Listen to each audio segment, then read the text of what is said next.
Ada satu rahasia langit yang seringkali dilewatkan oleh banyak orang di bulan Muharram ini. Sebuah amalan zikir yang sangat pendek, hanya dibaca 11 kali saja, tepat setelah Anda meluruskan kaki pasca sholat Isya. Amalan batin inilah yang menjadi pegangan rahasia para hamba Allah terdahulu ketika mereka terjebak dalam badai hutang, rizki yang tersumbat, dan jalan buntu kehidupan. Begitu amalan ini diketuk ke langit dengan penuh keyakinan, dampaknya mampu membalikkan nasib yang sempit menjadi kelapangan rizki dari arah yang tidak masuk akal.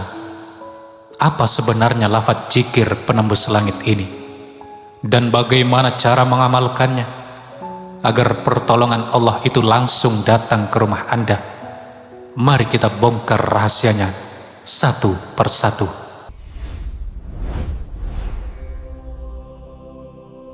Assalamualaikum warahmatullahi wabarakatuh. Alhamdulillahi rabbil alamin.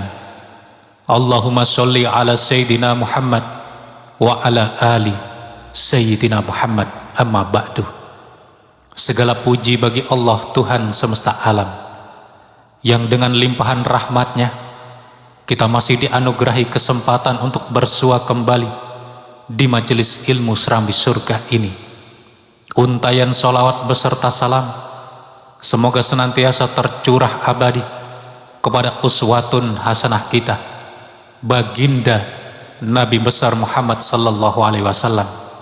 Mari wahai para pecinta ilmu, kita basahi lisan kita atau sekedar menitipkan jejak kebaikan dengan menuliskan kalimat mulia ini di dalam kolom komentar.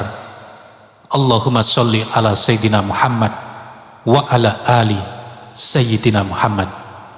Kita gantungkan harapan besar, semoga lewat ketikan ataupun ucapan sholawat yang tulus tersebut, kita semua diakui sebagai bagian dari umat beliau, sehingga kelak di hari akhir kita berhak mendapatkan syafaat mutlak dari beliau. Untayan doa dan harapan terdalam dari saya pribadi, semoga Anda semua yang menyaksikan tayangan ini senantiasa dianugerahi kesehatan yang paripurna, dilapangkan bentang rizkinya, dihapuskan segala noda dosanya, serta dipanjangkan umurnya dalam ketaatan. Amin, amin ya rabbal alamin. Saudaraku yang dirahmati Allah, mari kita sejenak menarik diri dari kesibukan dunia dan merenungkan sebuah realitas. Betapa banyak manusia di luar sana yang pada pagi hari mampu mengulas senyum manis di hadapan sesama, namun ketika malam tiba dan ia berada dalam kesendirian, ia menangis sejadi-jadinya di hadapan Sang Pencipta. Berapa banyak jiwa yang tampak begitu kokoh dan tegar dari luar, padahal sejatinya di dalam relung hatinya ia sedang memikul beban kehidupan yang teramat masif. Ada yang pikirannya berkecamuk memikirkan tagihan utang yang menumpuk. Ada yang kebingungan mencari biaya demi kelangsungan pendidikan buah hatinya. Ada pula yang usahanya sedang sepi tanpa ada satupun pembeli yang singgah. Tidak sedikit pula yang telah memeras keringat dan membanting tulang setiap hari, namun upah yang dibawa pulang tetap saja belum mampu menutupi kebutuhan pokok keluarganya. Dan bahkan ada hamba-hamba Allah yang setiap malam bersujud menumpahkan air mata kesedihan karena kebingungan harus mencari pertolongan kepada manusia mana lagi. Jika detik ini Anda sedang berada dalam fase sulit tersebut, ketahuilah sahabat dengan penuh keyakinan bahwa Anda tidak melangkah sendirian. Orang-orang saleh sebelum zaman kita pun pernah mencicipi getirnya empedu kehidupan. Bahkan para nabi pilihan Allah sekalipun tidak luput dari ujian berupa kesempitan ekonomi, kesedihan yang mendalam, serta aneka ragam cobaan hidup yang datang bertubi-tubi.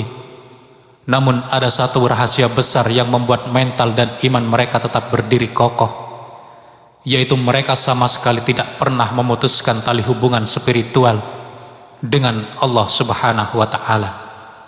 Seringkali di saat pintu-pintu duniawi terasa tertutup rapat bagi kita, kita justru melakukan kekeliruan dengan sibuk mengetuk pintu-pintu manusia.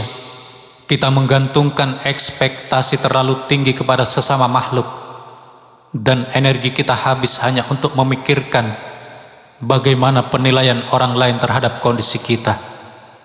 Padahal ada satu gerbang agung yang tidak pernah sekalipun dikunci untuk hambanya, yaitu gerbang rahmat Allah.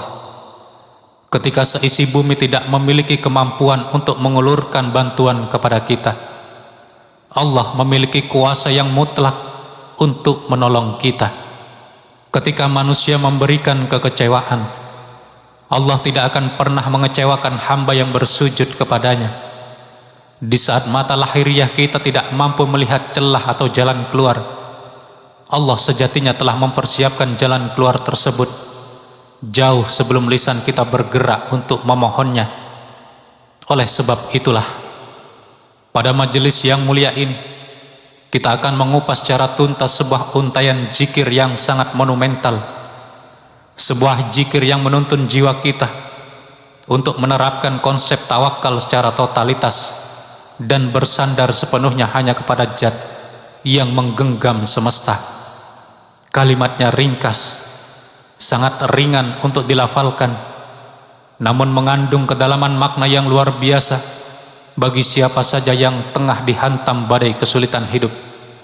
Namun perlu diingat dengan seksama, wahai saudaraku, bukanlah semata-mata karena kalkulasi jumlah bacaannya yang mengundang datangnya pertolongan Allah, bukan pula karena adanya jaminan mistis bahwa seseorang akan mendadak kaya raya dalam hitungan hari. Hal yang menggerakkan pertolongan langit adalah ketulusan yang memancar dari dalam dada, kemantapan keyakinan kepada Allah, serta keseriusan kita dalam memadukan antara doa dan ikhtiar nyata.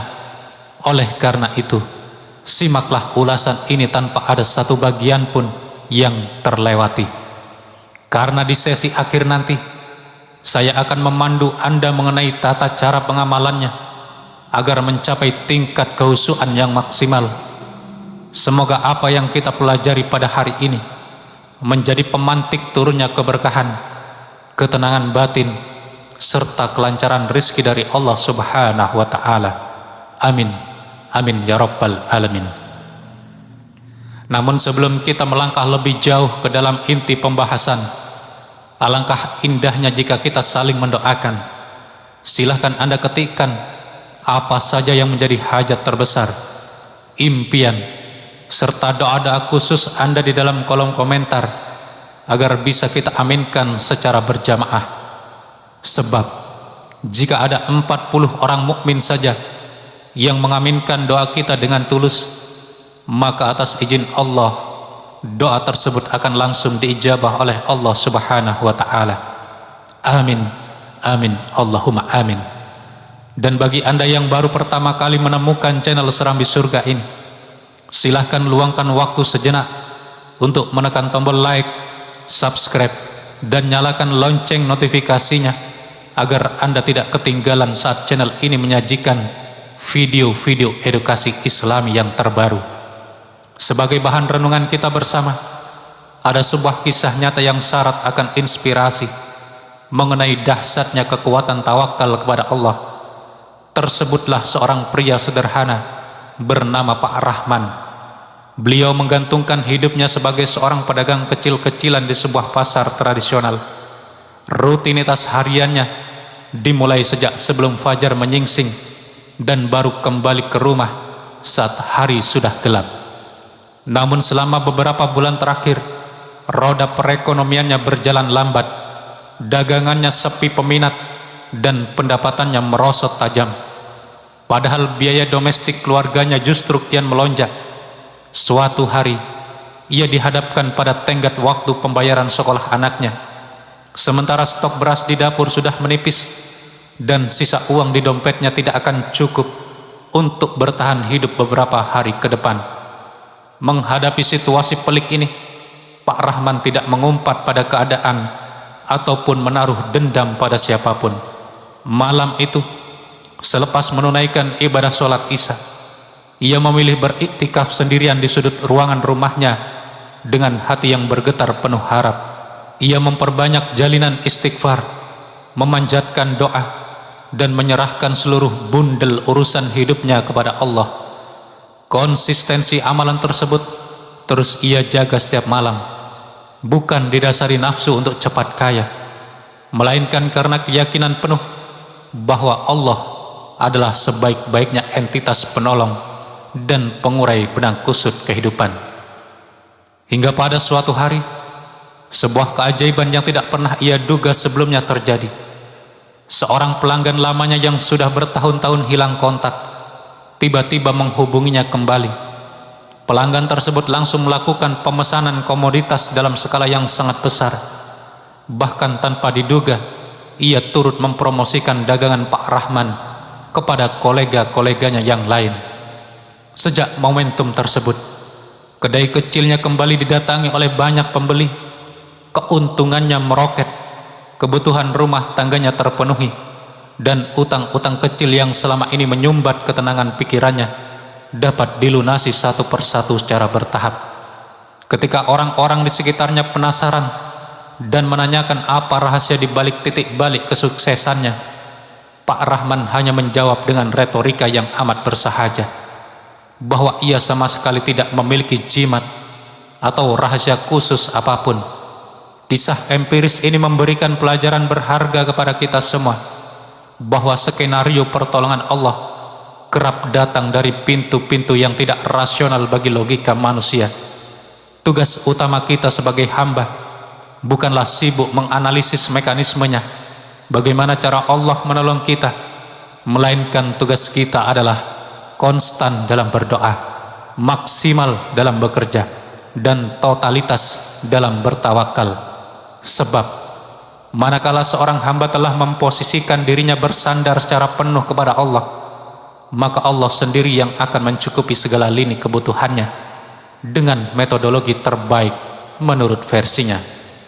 Sekarang, mari kita melangkah pada poin yang paling krusial, yaitu panduan praktis mengenai tata cara mengamalkan zikir ini dalam kehidupan sehari-hari agar membuahkan kedekatan spiritual kepada Allah serta memperkokoh pilar tawakal di dalam dada kita. Langkah pertama adalah lakukanlah amalan ini tepat setelah Anda merampungkan sholat Isya. Begitu salam terakhir diucapkan, usahakanlah untuk tidak terburu-buru beranjak dari sajadah Anda. Ambil posisi duduk yang nyaman dan tenang, pertahankan posisi menghadap kiblat, serta kondisikan lingkungan sekitar Anda terbebas dari segala distraksi atau gangguan yang berpotensi merusak fokus ibadah Anda. Sadarilah sepenuhnya bahwa bentangan waktu pasca Isya tersebut merupakan salah satu momentum emas untuk berdialog dan bermunajat langsung kepada Allah. Kemudian langkah yang kedua adalah formulasikan amalan ini dengan diawali dengan bacaan istighfar. Sebelum Anda menginjak pada bacaan zikir yang utama, lafalkanlah kalimat istighfar ini sebanyak 33 kali. Astaghfirullahaladzim, astaghfirullahaladzim, astaghfirullahaladzim, yang memiliki arti aku memohon ampunan kepada Allah yang Maha Agung. Mengapa instrumen istighfar ini diletakkan di garda terdepan?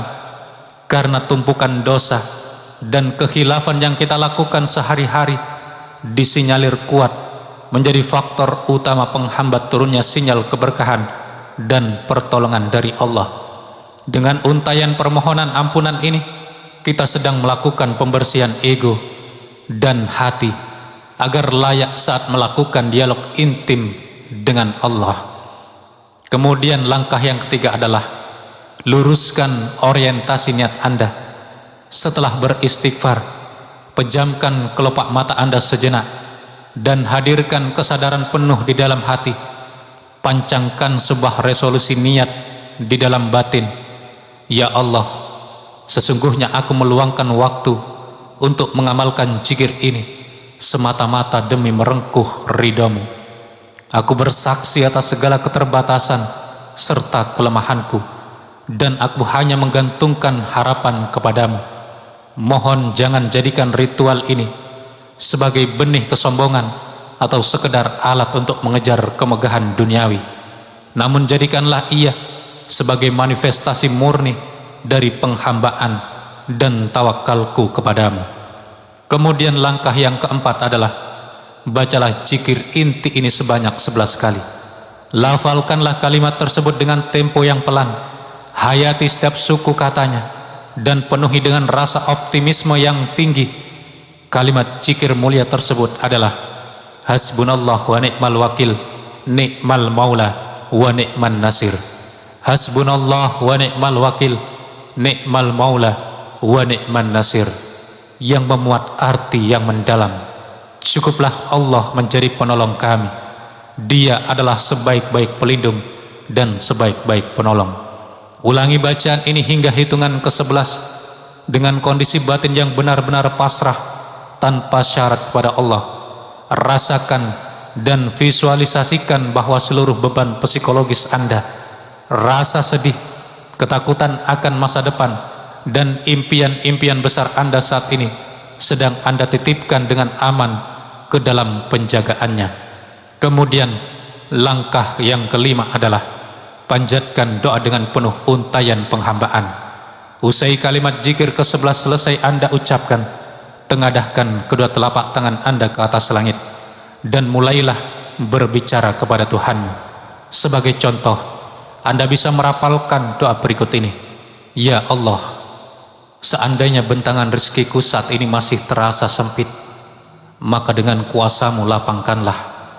Jika kondisi jiwaku sedang didera oleh kegelisahan, maka turunkanlah ketenangan.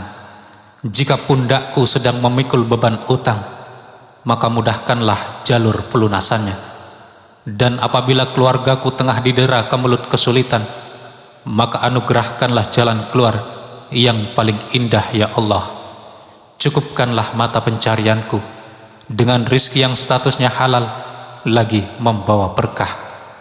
Kemukakanlah, ungkapkanlah segala problematika serta hajat hidup Anda kepada Allah dengan memposisikan diri sebagai hamba yang sangat fakir di hadapannya. Kemudian langkah yang keenam adalah terapkan prinsip istiqomah dalam mengamalkannya. Jangan sampai Anda hanya bersemangat mempraktekkannya pada satu malam saja, kemudian absen pada malam-malam berikutnya. Transformasikan amalan ini menjadi sebuah rutinitas konsisten setiap malam ba'da Isya, terlebih di dalam siklus bulan Muharram yang mulia ini. Sebab sejatinya potret keberkahan itu seringkali diturunkan pada tipikal hamba yang memiliki daya tahan spiritual dan konsistensi yang tinggi, dan bukan kepada mereka yang bermental instan dan mudah patah arang. Kemudian langkah ketujuh adalah selaraskan antara doa batin dengan ikhtiar lahiriah beserta amal soleh. Di samping lidah kita basah oleh aktivitas zikir, kita wajib menjaga profesionalitas dalam bekerja. Teruslah berusaha dan berupaya merutinkan sedekah sesuai batas kemampuan keuangan kita, mengawal kedisiplinan sholat 5 waktu, berbakti kepada kedua orang tua, serta memutus segala rantai kemaksiatan. Mengapa demikian? Karena struktur rezeki yang berkah tidak semata-mata jatuh dari langit lewat untayan doa, melainkan juga dirajut melalui kepatuhan total kita terhadap syariat Allah. Wahai segenap pemirsa Serambi Surga yang dikasihi oleh Allah, substansi mendasar dari ritual amalan ini sejatinya tidak terletak pada hitungan matematis angka 11 kali itu saja, melainkan pada kadar orisinalitas keyakinan, tingkat keikhlasan, serta derajat ketakwaan kita kepada Allah. Apabila Allah telah menetapkan kehendaknya, maka sangatlah mudah baginya untuk membukakan gerbang rizki dari koridor-koridor yang sama sekali di luar jangkauan kalkulasi pikiran kita. Hal ini selaras dengan apa yang telah dikukuhkan oleh Allah Subhanahu wa Ta'ala dalam firman-Nya yang abadi di dalam kitab suci Al-Quran. Surah At-Tolak ayat 2-3. Wa may yattaqillaha yaj'al lahu makhraja wa yarzuqhu min haitsu la yahtasib. Barang siapa bertakwa kepada Allah, niscaya Dia akan mengadakan jalan keluar baginya dan memberinya rizki dari arah yang tiada disangka-sangkanya. Kita bentangkan doa bersama. Semoga Allah berkenan mengadopsi dan menerima seluruh rangkaian amal ibadah kita, serta mencurahkan samudera keberkahan rizki kepada kita semua tanpa terkecuali. Amin. Amin ya rabbal alamin. Para pencari ridha Allah yang dirahmatinya, itulah pemaparan mengenai hazanah amalan zikir pasca Isya yang patut kita rutinkan bersama-sama, khususnya di dalam momentum bulan Muharram yang syarat akan nilai-nilai spiritual ini. Tanamkan dalam mindset terdalam Anda, jangan pernah sekalipun menyandarkan ekspektasi yang tinggi dan impian kepada sesama manusia. Gantungkanlah seluruh jangkar harapan Anda hanya kepada Allah semata, karena Dialah satu-satunya zat yang memegang kendali dan membalikkan kesulitan menjadi sebuah kemudahan, dan mengubah ruang kesempitan menjadi sebuah kelapangan yang luas. Jika Anda memetik saripati manfaat dan merasakan getaran positif dari materi kajian kali ini, mari kita seragamkan hati dengan menuliskan kalimat hasbunallah wa ni'mal wakil di kolom komentar di bawah, sebagai bentuk ikrar personal sekaligus pengingat abadi bagi jiwa kita agar senantiasa bertawakal hanya kepada Allah. Jangan lupa untuk klik tombol like, share video ini kepada keluarga tercinta, dan subscribe channel Serambi Surga agar Anda tidak ketinggalan tuntunan Islami pembawa berkah lainnya. Semoga Allah senantiasa meluaskan jalur rizki Anda, melenyapkan segala jerat kesulitan kita, membentengi keharmonisan keluarga kita, serta mengumpulkan kita semua kelak di dalam keindahan surganya. Amin. Amin ya rabbal alamin. Wassalamualaikum warahmatullahi wabarakatuh.